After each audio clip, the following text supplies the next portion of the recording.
Hello everyone, welcome back to the channel. हामीहरूले नयाँ subject सुरु गरेका छौँ।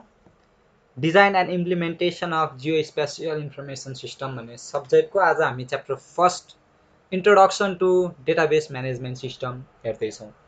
सो भिडियो सुरु गर्नुभन्दा पहिला सबैजनालाई म च्यानललाई सब्सक्राइब गर्नको लागि रिक्वेस्ट गर्छु। च्यानलको भिडियोहरू धेरैजनाले हेर्नुभएको छ, हेरिराख्नु भएको छ, तर सब्सक्राइब गर्नुभएको छैन। सब्सक्राइब गर्नुभयो भने, कमेन्ट गर्नुभयो भने, लाइक गर्नुभयो भने मलाई पनि मोटिभेसन हुन्छ। सो च्यानललाई सब्सक्राइब गर्नुहोस्। अनि अरू सब्जेक्टहरूको भिडियो पनि प्लेलिस्टमा छ, च्यानलमा छन्। अरू सब्जेक्टहरू पनि छ, त्योहरू पनि हेर्नुहोस्। कम्प्लिट कोर्सहरू छ सबै सब्जेक्टहरूको। सो आजको च्याप्टर सुरु गरौँ, इन्ट्रोडक्सन टु डिबिएमएस अथवा introduction to database management system. So सुरुमा डिबिएमएस भनेको के हो त नि, डेटाबेस म्यानेजमेन्ट सिस्टम भनेका छौँ हामीले। यो भनेको के हो त नि, त्यहाँदेखि सुरु गरौँ। सो डिबिएमएस भनेको के, हाम्रो यो कन्टेन्ट चाहिँ के छ भन्ने यही नै हो, बेसिक इन्ट्रोडक्सनको कन्टेन्टहरू नै छ। सो डिबिएमएस भनेको के हो त नि भन्दा डेटाबेस म्यानेजमेन्ट सिस्टम हो। यसमा तीनटा कुराहरू के भयो, जोडिएको छ। एउटा डेटाबेस, अर्को म्यानेजमेन्ट, अर्को सिस्टम। डेटाबेस भनेको के हो भन्दा कलेक्सन अफ डेटा हो। डेटाबेस भनेको कलेक्सन अफ डेटा हो। त्यसलाई म्यानेज गर्ने, क्रिएट गर्ने होला, एडिट गर्ने होला, एक्सेस गर्ने होला, के हुन्छ, म्यानेज गर्ने एउटा सिस्टम जुन हुन्छ, एउटा सिस्टमले सिस्टमेटिकल्ली एउटा तरिकाले जुन गरिन्छ, त्यो भनेको नै के हुन्छ, डेटाबेस म्यानेजमेन्ट सिस्टम। सजिलरी भन्दा डेटालाई म्यानेज गर्ने एउटा सिस्टम भनेकै डेटाबेस म्यानेजमेन्ट सिस्टम हो। सो डेटाबेस भनेको के त नि भन्दा database is organised shared collection of logically related data in a systematic manner. एउटा कुनै सिस्टमेटिक म्यानरमा लजिकल्ली रिलेट भएको कलेक्सन अफ डेटा भनेको के हो, डेटाबेस हो। त्यो चाहिँ के गरिन्छ भन्दा स्टोर गरिन्छ। किन भन्दा हाम्रो रिक्वायरमेन्टहरू फुलफिल गर्नको लागि, र त्यो चाहिँ सजिलोसँग एक्सेस होस्, म्यानेज होस् र अपडेट होस् भनेर चाहिँ के गरिन्छ, स्टोर गर्ने गरिन्छ। So database is actually a place where related piece of information is stored and various operation can be perform on it. Various अपरेसनहरू अपरेट गर्नको लागि, पर्फर्म गर्नको लागि इन्फर्मेसनहरूलाई, डेटाहरूलाई सर्टेन लोकेसनमा, सर्टेन ठाउँमा चाहिँ स्टोर गरेर राख्ने भनेकै के हो, डेटाबेस हो। सो डेटाबेस भनेको कस्तो भन्दाखेरि हामीले फोन डायरी हुन्छ नि, त्यसमा के लेख्छौँ, नामहरू, एड्रेस र फोन नम्बर लेखेर राखिराखेका हुन्छौँ। त्यो पनि के हो भन्दा एउटा इक्जाम्पल अफ डेटाबेस हो। किन, त्यसमा हामीले के गरेछौँ, डेटाहरू कलेक्ट गरेर राखेका छौँ। डेटा कलेक्ट गरेको कुरा जति सबै के हुन्छ, डेटाबेस हुन्छ। So database can be manage manually or through electronic device. Manually पनि हुनसक्छ, इलेक्ट्रोनिक डिभाइस पनि हुनसक्छ। सो डेटाबेस म्यानुअल्ली भनेको हाम्रो डायरीहरू पेपरमा भएको, हाम्रो कलेजमै इक्जाम दिने बेलामा हामीले एटेन्डेन्स गरेका हुन्छौँ एउटा सिटमा, हो, हाम्रो नाम लेखेका हुन्छौँ, रोल नम्बर लेखेका हुन्छौँ, त्यसपछि त्यो पेपरको होइन एन्सर सिट नम्बर लेखेका हुन्छौँ। त्यो कुराहरू पनि के हो, डेटा हो नि, हो। त्यो कुराहरू के गरेछ, त्यसले कलेक्ट गरेको छ, त पेपरमा कलेक्ट गर्छ, त्यो भनेको एउटा म्यानुअल्ली गरेको डेटाबेसको कुरा गर्न सक्छौँ। सँगसँगै इलेक्ट्रोनिकल्ली गरिन्छ। इलेक्ट्रोनिकल्ली गर्दा कम्प्युटरको युज हुन्छ, डिजिटल डायरीहरू कुरा छ, मोबाइल फोनहरूको कुरा युज गरेर गरिने गर्छ। सो कम्प्युटरमा पनि डिबिएमएस अथवा फ्ल्याट फाइल सिस्टम र अफिस अटोमेसन प्याकेज भन्ने यो डिफ्रेन्ट छ। हामीहरू फोकस भनेको डिबिएमएसमा गर्छौँ। सो डिबिएमएसलाई एक तरिकाले हेर्ने हो भने डिबिएमएस भनेको चाहिँ एउटा कम्प्युटर युज गरेर इलेक्ट्रोनिकल्ली डेटालाई चाहिँ, डेटाबेसलाई चाहिँ म्यानेज गर्ने एउटा तरिका भनेको के हो, डिबिएमएस हो भनेर पनि भन्न सकिन्छ यो हिरार्कीले हेऱ्यो भनेदेखि।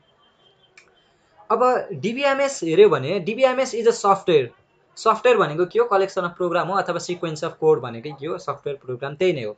So DBMS is a software that enable user to create गर्न दिन्छ, स्टोर गर्न दिन्छ र मोडिफाई गर्न दिन्छ exact information from extract information from database as per the requirement. भनेको हामीलाई चाहिए अनुसारको डेटाहरू स्टोर गर्न, क्रिएट गर्न, मोडिफाई गर्न र एक्सट्र्याक्ट गर्न दिन्छ।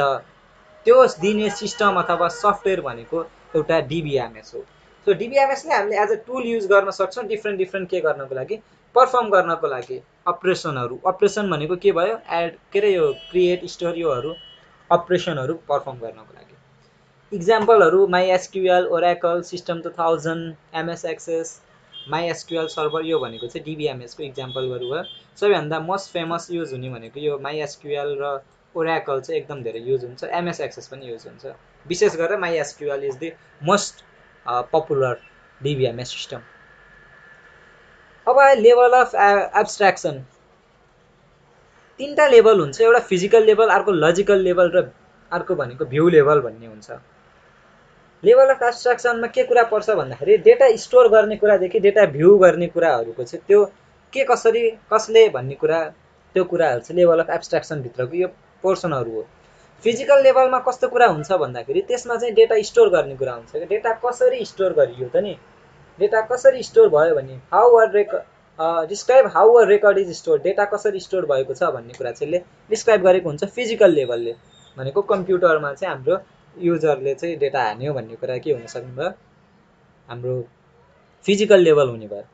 अर्को भनेको लजिकल लेभल हुन्छ। लजिकल लेभल भनेको जुन स्टोर गरेको डेटाहरू छ त्यो डेटाको बीचमा रिलेसनहरू देखाउने, दुईटाको रिलेसनशिप देखाउने कुरा भनेको लजिकलमा आउने भयो भने भ्यू लेभल भनेको कस्तो भन्दाखेरि फिल्टर गरेर के गर्ने, डिस्प्ले गर्ने, जस्तो कि जे कुराहरू चाहिएको छ त्यो कुरा मात्रै डिस्प्ले गर्ने, नचाहिएको कुराहरू डिस्प्ले नगर्ने, फिल्टर गर्ने, हाइड गर्ने इन्फर्मेसन, त्यो कुराहरू चाहिँ भ्यू लेभलमा पर्छ। सो अब आर्किटेक्ट अघि भनेकै कुरा हो, के कस्तो हुन्छ भने भ्यू लेभल भनेको हामीलाई डेटा डिस्प्ले गर्ने कुरा भनेको भ्यू लेभलको कुरा हुन्छ, त्यो डेटा बीचको रिलेसनको कुरा भनेको लजिक लेभल हुन्छ र फिजिकल लेभल भनेको डेटा स्टोरको कुरा हुन्छ। मानौँ एउटा इक्जाम्पल हेरौँ, के भयो भनेदेखि यो फिजिकल लेभलमा चाहिँ हामीले के गर्यौँ भने सुरुमा डेटा स्टोर गर्यो एउटा पसलमा, भनौँ न पसलमा चाहिँ राम भन्ने मान्छेले के गर्यो, डेटा सामान किन्यो, रामले चाहिँ आज आलु किन्यो र चिनी किन्यो मानौँ हो। राम भनेको अब के हुन्छ, त्यसको नामहरू त्यहाँ इन्ट्री हुन्छ, फोन नम्बर हुन्छ र सर्टेन आइडी त्यसको के हुन्छ इन्ट्री गरेको हुन्छ, र सर्टेन अर्को दिन पछि गएर फेरि त्यसले सामान किन्यो हो, साबुन किन्यो मानौँ, त्यो भयो भने त्यसमा पनि के हुन्छ त्यो डेटाहरू एड गरेको हुन्छ। अब त्यहाँ दोकानहरूको अफरहरू के हुन्छ भन्दाखेरि सर्टेन एमाउन्ट पुगेपछि चाहिँ त्यसलाई चाहिँ के गर्ने, गिफ्टहरू दिने, के गर्ने, त्यस्तो टाइपको हुन्छ हो। त्यसमा अब रिलेसनहरू के, अब सुरुमा त डेटाहरू इन्ट्री गर्ने कुराहरू भनेको रामले साबुन किन्यो यो किन्यो भनेर हान्ने कुरा भनेको फिजिकल लेभलमा भयो। अब साबुनको र रामको रिलेसन, त्यसपछि त्यो डेटको र कहिले किनेको भन्ने, कति पैसाको किन्यो भन्ने, त्यो बिचको रिलेसन दिने काम भनेको लजिकल लेभलको भयो। र भ्यू लेभलले चाहिँ अब डिटेल देखाउने हो। अब कति देखाउने त नि, सबै कुराहरू देखाउने हो कि होइन, अहिलेको चोटि किनेको मात्रै देखाउने हो कि के कस्तो भन्ने कुरा चाहिँ केमा आउँछ, यो भ्यू लेभलमा आउने गर्छ। सो टर्म्सहरूको कुरा गरौँ, इन्स्ट्यान्स र सिग्मा भन्ने दुईटा टर्म छ। यो भनेको कस्तो भन्दा हाम्रो पाइथन प्रोग्रामिङमा टाइप्स भेरिएबल भन्ने जस्तो, र हामीले ठ्याक्कै भन्दाखेरि डिक्सनरीमा हामीले ठ्याक्क भने जस्तो हो। यो डिक्सनरीको जुन त्यो की र भ्यालु भनेको हुन्छ त्यस्तै टाइपको हो यो। सो यसमा के हो भन्दाखेरि इन्स्ट्यान्ट भनेको, यहाँ एउटा इक्जाम्पलबाट भनौँ, इक्जाम्पलबाट भन्यो भने सजिलो हुन्छ। यहाँ के छ भन्दाखेरि नाम छ, डेट छ र सर्टेन भ्यालु दिएको छ। यसमा के छ, स्टुडेन्ट नेम छ, बर्थ डेट छ र जिपिए छ। यसमा फरक के छ भन्दाखेरि इन्स्ट्यान्ट भनेको एउटा एक्चुअल कन्टेन्ट हो, एक्चुअल डेटा हो कि यो भनेको चाहिँ हो, डेटाबेसमा भएको सर्टेन एउटा सर्टेन के हो भन्दाखेरि एक्चुअल डेटा भनेको चाहिँ इन्स्टेन्स हो। तर ओभरअल डिजाइन भनेको जुन, अब यो नेम भन्नेमा त धेरैजनाको नेमहरू राख्न मिल्यो, त्यो भनेको के भन्दाखेरि डिजाइन गरेको नि, अब नेम बर्थ डेट, यो चाहिँ के भन्दा overall design of the database भनेको चाहिँ स्किमा हो। So the collection of information stored in a database in a particular moment is called instance of a database. The overall design of the database is called schema of the database. Schema भनेको logical structure of the database हो, set of customer and account and the relationship between them. र instance भनेको actual content of the database at a particular point of time. यो एक्जाम्पलमा हेरियो भने student name birth date भनेको student नेममा हामीले 50 वटा 100 वटा जति वटा पनि राख्न पायौँ नि। स्टुडेन्ट नेम भित्र राखेको 50 वटा भित्रको एउटा भनेको के हो, सुसे जोन्स भन्ने चाहिँ भयो। त्यो कुरा चाहिँ स्किमा र इन्स्ट्यान्ट भयो। कोलम भनेको के हो, रो भनेको के हो र टेबल भनेको के हो अर्को कुरा छ हो। जस्तो कि हामीले डेटा राख्दाखेरि यो जुन छ यो ठाडो कुरा हो, यो भनेको के हो, कोलम हो। तेर्सो भनेको के हुन्छ भन्दाखेरि रो हुन्छ, र यो सबै ओभरअल भनेको के हो, टेबल हो। सो टेबल भनेको group of row and column भन्न सकियो, अथवा कोलम्स भन्ने हो भने पनि भयो, के भयो, ग्रुप भयो। अब रोमा के हुन्छ भन्दा रोमा डिफ्रेन्ट डेटाहरू हुन्छ तर पर्टिकुलर एउटै कुराको, जस्तो कि यही राहत भन्नेको रोल नम्बर 3 हो, दिल्ली हो, यो कुरा चाहिँ के भयो डिफ्रेन्ट हो नि, 3 राहत दिल्ली भनेको डिफ्रेन्ट कुरा हो तर सबै के छ रिलेटेड छ विथ राहत, यो यही एउटैसँग रिलेटेड कुरा हुन्छ भने कोलुम भनेको सबै एउटै खालको कुरा हुन्छ, जस्तो कि नेम राजेश, यो भनेको सबै के यो जुन माथिको हाम्रो स्किमा छ त्योसँग रिलेटेड हुन्छ भित्रको सबै भ्यालुहरू।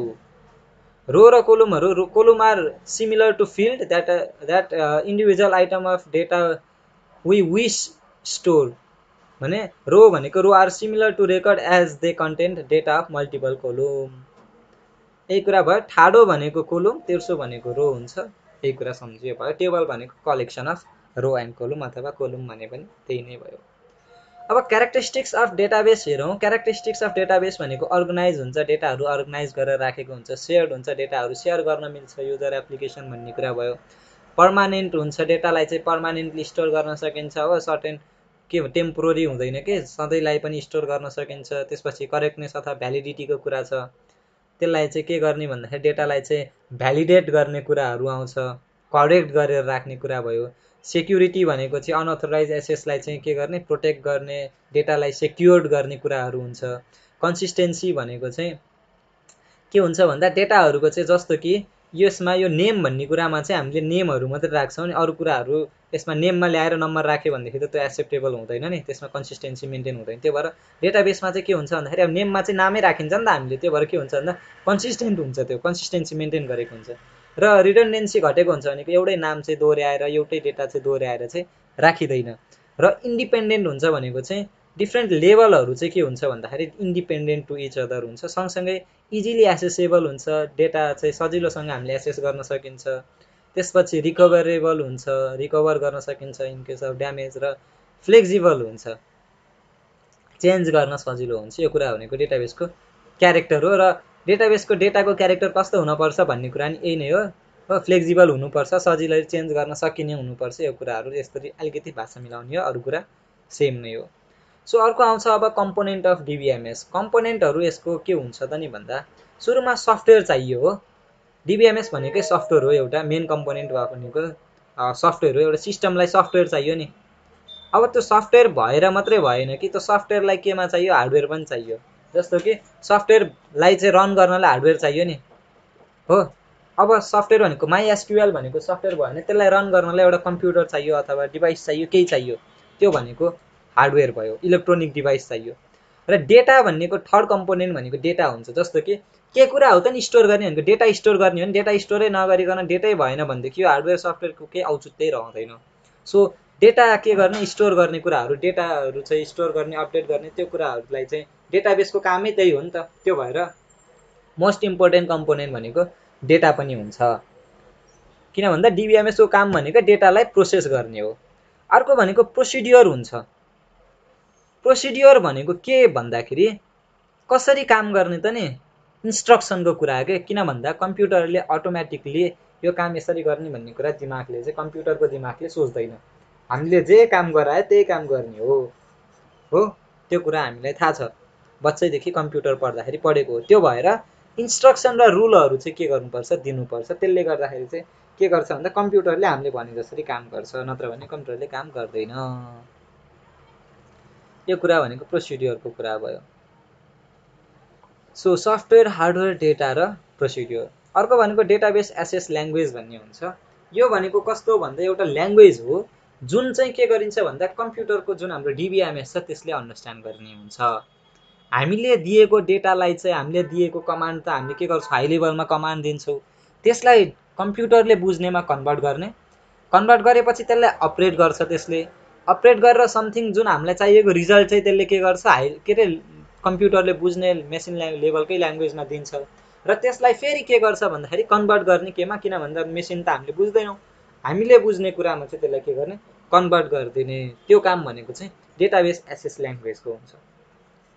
सो डेटाबेस ल्याङ्ग्वेजले के गर्यो भन्दा सुरुमा हामीले दिएको डिबिएमएसको जुन हाम्रो कमान्ड छ त्यसलाई चाहिँ डेटाबेस जेट इन्जिनमा पठाउँछ, त्यहाँबाट चाहिँ पठाएकोले चाहिँ के गर्छ भन्दा कमान्ड जुन हामीले दिएको कमान्डलाई कम्प्युटरको कमान्डमा डेटाबेसको कमान्डमा चेन्ज गर्छ र त्यसपछि अब के गर्छ भन्दा त्यहाँबाट सर्टेन रिजल्टहरू आउँछ। त्यो आएको रिजल्टलाई चाहिँ हामीले बुझ्ने गरेर चाहिँ इन्क्वायरी रिपोर्टहरू चाहिँ अथवा हामीले बुझ्ने तरिकाले इन्क्वायरी रिपोर्टबाट हामीले बुझ्ने तरिकाले डिस्प्लेमा स्क्रिनको डिस्प्ले गरिदिन्छ, स्क्रिनमा डिस्प्ले गरिदिन्छ। त्यही कुरा भनेकै डेटाबेस एसएस ल्याङ्ग्वेज हो। यसमा बढी main most popular database SS language भनेको एसक्युएल हो। एसक्युएल भनेको स्ट्रक्चर क्युरी ल्याङ्ग्वेज। यसको बारेमा हामी पुरै च्याप्टरै पढ्छौँ। र अब आयो अर्को भनेको युजरको कुरा हुन्छ। युजर भनेको को हो त नि भन्दा जसले चाहिँ त्यो एप्लिकेसन चलाउँछ अथवा जसले चाहिँ त्यो डेटाहरू म्यानिपुलेट गर्छ त्यो भनेको के हो? युजर हो। तीनटा टाइपको युजरहरू हुन्छ विशेष गरेर। एउटा भनेको एप्लिकेसन प्रोग्रामिङ, अर्को भनेको डेटाबेस एडमिनिस्ट्रेटर र अर्को भनेको इन्ड युजर। एप्लिकेसन प्रोग्रामर्स भनेको कस्तो भन्दाखेरि जसले चाहिँ त्यो प्रोग्राम अथवा सफ्टवेयर बनायो नि, बनाउने मान्छे, जसले चाहिँ कोड लेख्छ त्यो लेख्ने मान्छे भनेको एप्लिकेसन प्रोग्रामर्सहरू हो। डेटाबेस एडमिनिस्ट्रेटर भनेको म्यानेजर हो, जसले त्यसलाई म्यानेज गर्छ। डेटाबेस एडमिनिस्ट्रेसन सिस्टमलाई चाहिँ म्यानेज गर्ने भनेको के हो? एडमिनिस्ट्रेटर हो। भने इन्ड युजर भनेको जसले चाहिँ डेटालाई इन्ट्री गर्छ, अपडेट गर्छ हो, त्यो भनेको चाहिँ को हो? हाम्रो इन्ड युजर हो। यसको इक्जाम्पल हेऱ्यो भनेदेखि मानौ एउटा दोकान, एउटा पसल रहेछ है, एउटा यो पसल रहेछ। पसलमा चाहिँ हामीले अब मानौ न हाम्रो घर नजिकै भाटभटिनी छ ल। भाटभटिनीमा हामीले सामान किन्न गयौँ भनेदेखि हामीले सामान किनेपछि के गर्छ? चेकआउट गर्ने बेलामा त्यो सामान निकाल्ने बेलामा कम्प्युटरमा त्यो स्क्यान गरेर के गर्छ? त्यसको इन्ट्री गर्ने काम गर्छ हो। अनि त्यसपछि हामीले पैसा तिर्छौँ। त्यो इन्ट्री गर्ने बेलामा स्क्यान गर्ने जुन त्यो त्यहाँ बसेको क्यासियरले अथवा रिसेप्सनिस्टले अथवा त्यहाँ बसेको जुन डेस्कमा बसेको मान्छेले इन्ट्री गर्छ नि, त्यो भनेको हाम्रो इन्ड युजर हो है। र अब त्यसले इन्ट्री गर्यो, दिनभरिको इन्ट्री गर्यो, बेलुका के गर्छ? त्यसलाई म्यानेजरले अथवा त्यहाँको चाहिँ त्यो सेक्सन म्यानेजर होला अथवा ओभरअल म्यानेजर होला, को होला होइन, मानौ त्यसले के गरेको हुन्छ भन्दा हेरेको हुन्छ, अब्जर्भ गरेको हुन्छ, त्यसलाई म्यानेज गरेको हुन्छ ओभरअल डेटाबेसलाई हो। अब स्टोरमा कति छ, सामान कति सकियो, कति के भयो, त्यो कुराहरू म्यानेज गरेको हुन्छ नि। किन भन्दा सामान सकियो भने थप्न पर्ने, त्यो कुराहरू के गर्छ? म्यानेजरले म्यानेज गरेको हुन्छ नि। त्यो भनेको चाहिँ डेटाबेस एडमिनिस्ट्रेटर हो। र यो म्यानेज गर्नलाई, यो गर्नलाई एउटा ओभरअल जुन सफ्टवेयर बनाइदियो, त्यो सफ्टवेयर बनाइदिएको कसले? एप्लिकेसन प्रोग्रामर्सले। सायद यो कन्सेप्ट क्लियर भयो होला। तीनटा एप्लिकेसन प्रोग्रामर, डेटाबेस र इन्ड युजर। अब अर्को भनेको डेटाबेस ल्याङ्ग्वेज भन्ने छ। यो च्याप्टर हामीले, यो टपिक हामीले पछाडि पनि पढ्छौँ है। अब डेटाबेसले चाहिँ के गर्नु पर्यो भन्दाखेरि अघि भनेको कुरा नै हो। यसमा पनि डेटाबेस ल्याङ्ग्वेजले चाहिँ के गर्नु पर्यो भन्दा हाम्रो ल्याङ्ग्वेज कम्प्युटरले बुझ्नु पर्यो, कम्प्युटरको ल्याङ्ग्वेज हामीले बुझ्नु पर्यो। त्यो कुराहरूको कन्भर्जन गर्ने कुराहरू त छँदैछ। अब के पनि हुन्छ भन्दा हामीले इन्सर्ट गर्ने कुरा हो, एडिट गर्ने कुरा, त्यो कुराहरू के हो? हाम्रो काम भनेको त डेटाबेसमा त्यही हो। त्यो भएर डेटाबेस ल्याङ्ग्वेजले के गर्छ भन्दा हामीलाई चाहिँ डेटाबेस मेन्टेन गर्न र क्रिएट गर्न हेल्प गर्छ, सहयोग गर्छ हो। ओराकल, माइएसक्युएल, एमएसएसएस, यो भनेको डिफ्रेन्ट इक्जाम्पलहरू हुन् के का? डेटाबेस ल्याङ्ग्वेजका। अब डेटाबेस ल्याङ्ग्वेज भनेको तीनटा टाइपको हुन्छ भनेर भन्न सक्छौँ हामीले। Data definition language DDL, data control language DCL र डेटा म्यानिपुलेसन ल्याङ्ग्वेज डिएमएल गरेर तीनटा टाइपको डेटा हुन्छ भनेर भन्छौँ हामीले। सो डेटा डेफिनेसन ल्याङ्ग्वेज भनेको चाहिँ, डेफिनेसन भनेको के भयो? डिफाइन गर्ने कुरा भयो, नामले भनेको छ नि। त्यो भएर यसले के गर्छ भन्दा डेटा डेफिनेसन ल्याङ्ग्वेजले युजरलाई के गर्छ? डिफाइन गर्न दिन्छ, डेटा डिफाइन गर्न दिन्छ र त्यसको रिलेसनसिप चाहिँ के गर्न दिन्छ? डिफाइन गर्न दिन्छ। के को लागि युज हुन्छ? क्रिएट गर्नको लागि हो। त्यसपछि त्यसमा चाहिँ मोडिफाई गर्नको लागि चाहिँ, विशेष गरेर क्रिएट गर्न, डिलिट गर्न, मोडिफाई गर्नको लागि चाहिँ डेटा डेफिनेसन ल्याङ्ग्वेज चाहिँ युज हुन्छ। सो डेटा डेफिनेसन ल्याङ्ग्वेजमा क्रिएट, अल्टर, ड्रप र युजर नेम भनेको चारवटा मेन एसक्युएलको डिडिएल स्टेटमेन्टहरू हो। यो हामीले अर्को च्याप्टरमा पनि पढ्छौँ, यही कुरा पढ्छौँ। त्यति बेला पनि हामी फेरि यही कुरा भन्छौँ। क्रिएटले अब शब्दले भन्छ क्रिएट गर्ने कुरा, अल्टरले के गर्ने? एडिट गर्ने कुरा हुन्छ, ड्रपले डिलिट गर्छ र रिनेमले चाहिँ के गर्ने? नाम चेन्ज गर्ने कामहरू चाहिँ हुने भयो। अर्को भनेको डेटा म्यानिपुलेसन ल्याङ्ग्वेज। म्यानिपुलेसन भनेको डेटालाई म्यानिपुलेट गर्ने हो। डेटालाई चाहिँ अब मानौँ हामीले एउटा टेबल क्रिएट गरिसकेछौँ भने टेबलभित्र गएर चाहिँ अब के गर्ने? डेटा म्यानिपुलेट गर्ने, इन्सर्ट गर्ने कुरा होला, अपडेट गर्ने, डिलिट गर्ने, त्यो कुराहरू केले गर्छ, डेटा म्यानिपुलेसन ल्याङ्ग्वेजले गर्छ। सो डिलिट भन्नेले डिलिट गर्छ, इन्सर्ट भन्नेले रो इन्सर्ट गर्छ, सेलेक्ट भन्नेले चाहिँ सेलेक्ट गर्ने काम गर्छ, टेबललाई सेलेक्ट गर्ने हो कि कुनै रोलाई सेलेक्ट गर्ने हो कि डेटालाई सेलेक्ट गर्ने हो कि भनेर अपडेटले के गर्छ, अपडेट गर्ने काम चाहिँ गर्ने भयो।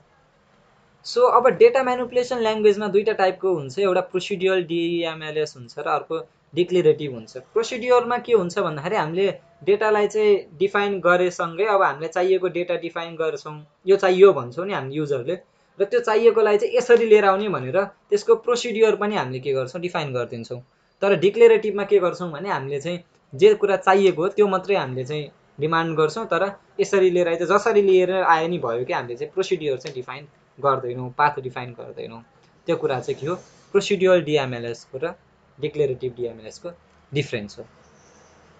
र अर्को भनेको डेटा कन्ट्रोल ल्याङ्ग्वेज भन्ने हुन्छ। डेटा कन्ट्रोल ल्याङ्ग्वेज भनेको डेटालाई कन्ट्रोल गर्ने। यसमा विशेष गरेर दुईटा स्टेटमेन्ट हुन्छ, एउटा ग्रान्ट र अर्को रिभोक भन्ने। ग्रान्टले चाहिँ एसेस दिने काम गर्छ भने रिभोकले चाहिँ त्यसलाई फिर्ता ल्याउने काम गर्छ के हो।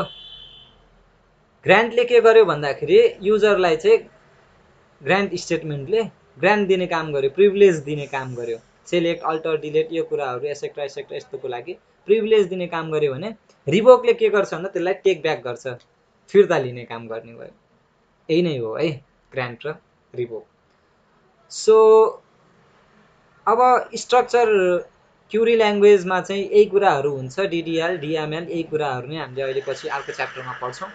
अब हामी एडभान्टेजको कुरा गरौँ। डिबिएमएसको एडभान्टेज के हो त नि, एडभान्टेज र डिसएडभान्टेज हाम्रो लास्ट टपिक छौँ हामी। सो यसले के गर्छ, रिपिटेसन घटाउने भयो, रिडन्डेन्सी कन्ट्रोल गर्छ हो, इन्कन्सिस्टेन्सी चाहिँ के गर्छ, रिड्युस गर्छ। कसरी गर्छ भन्ने कुरा अघि हामीले इक्जाम्पलहरूमा पढ्यौँ नि, रिडन्डेन्सी घटायो कसरी भन्दा एउटै कुरा चाहिँ डिफ्रेन्ट धेरैचोटि हान्नु परेन हो। इन्कन्सिस्टेन्सी भनेको नाममा गएर अरू कुराहरू हानिँदैन, नामै हानिन्छ, अरू हान्यो भने एक्सेप्ट गर्दैन, त्यो भएर इन्कन्सिस्टेन्सी हटाउनु भयो। सेयर्ड एक्सेस टु डेटा हो, एउटै सफ्टवेयरबाट चाहिँ एउटा ढल्डा मात्रै भयो भनेदेखि एउटा ब्याङ्कमा डेटा हेर्दा एउटा ढल्डा मात्रै भयो भने कुन चाहिँ ब्याङ्कमा कसले कहाँ हेर्ने भन्ने कन्फ्युजन हुन्छ क्या, कति झगडा होला के होला। तर त्यो सफ्टवेयरमा हुँदाखेरि त जुन ब्याङ्कले जहाँबाट पनि जति बेला पनि के गर्नु सक्यो, एक्सेस गर्न सक्यो, सेयर्ड एक्सेस हुने भयो। स्ट्यान्डर्डहरू के हुने भयो, मेन्टेन हुने भयो, स्ट्यान्डर्ड इन्फोर्स हुने भयो। सँगसँगै सेक्युरिटी रेस्ट्रिक्सन मेन्टेन हुने भयो, सेक्युरिटी प्रोभाइड गर्ने भयो, इन्टिग्रिटी मेन्टेन इजियर र providing backup and recovery, backup र रिकभरीको कुराहरू पनि हुने भयो। एडभान्टेज अफ डिबिएमएस भने।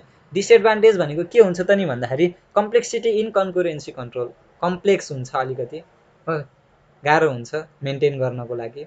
Increase complexity in centralize access control, centralize access डेटालाई चाहिँ कन्ट्रोललाई चाहिँ के हुन्छ भन्दा कम्प्लेक्सिटी चाहिँ यसले अझै धेरै इन्क्रिज गरिदिन्छ। र सेक्युरिटी, डेटालाई चाहिँ सेक्युर गर्नु पऱ्यो नि त, सेक्युरिटी प्रोभाइड गर्नु पऱ्यो, त्यो पनि कस्टली हुन्छ, गाह्रो हुन्छ। सँगसँगै रिडन्डेन्सीहरू चाहिँ अपडेटिङको बेलामा चाहिँ त्यसले चाहिँ समस्या दिने गर्छ, कम्प्लेक्स गर्ने गर्छ, किनभने रिडन्डेन्सीलाई चाहिँ हामीले के गर्छौँ, सकेसम्म रिमुभ गर्छौँ र त्यो अपडेट गर्ने बेलामा त्यो रिमुभ गर्दाखेरि चाहिँ अप्ठ्यारोहरू हुन्छ, त्यो भनेको डिसएडभान्टेज हो। सो यो च्याप्टर हामीले यहीँ इन्ड गऱ्यौँ। यति नै हो यो च्याप्टर। यो च्याप्टरबाट विशेष गरेर सोध्न सक्ने भनेको डिबिएमएस भनेको के हो भनेर सोध्न सक्छ। त्यसपछि डिबिएमएस पछि यसको क्यारेक्टरिस्टिक्सहरू डिबिएमएसको भन्न सक्छ। त्यसपछि कम्पोनेन्ट्स हो, त्यसपछि अर्को भनेको हामीलाई सोध्न सक्ने भनेको जुन त्यो ल्याङ्ग्वेजको कुराहरू छ त्यो अर्को च्याप्टरमा पर्छ, र अर्को भनेको एडभान्टेज र डिसएडभान्टेज। यो भनेको चाहिँ विशेष यो च्याप्टरबाट सोध्न सक्ने टपिकहरू हो। सो यो एकचोटि फेरि पनि नोटमा चाहिँ हेरौँ, यो पिडिएफहरू त त्यहाँ स्लाइडमा हुँदै भइहाल्छ। So thanks for watching, have a great time. अनि च्यानललाई लाइक गर्नुहोस्, कमेन्ट गर्नुहोस्, साथीहरूसँग सेयर गर्नुहोस्, र हामीहरूले रेगुलर भिडियोहरू राखिराखेका छौँ। कमेन्टहरू गर्नुभयो, सेयर गर्नुभयो भने हामीलाई पनि मोटिभेसन हुन्छ। सो आजको लागि यति नै, have a great time, by by.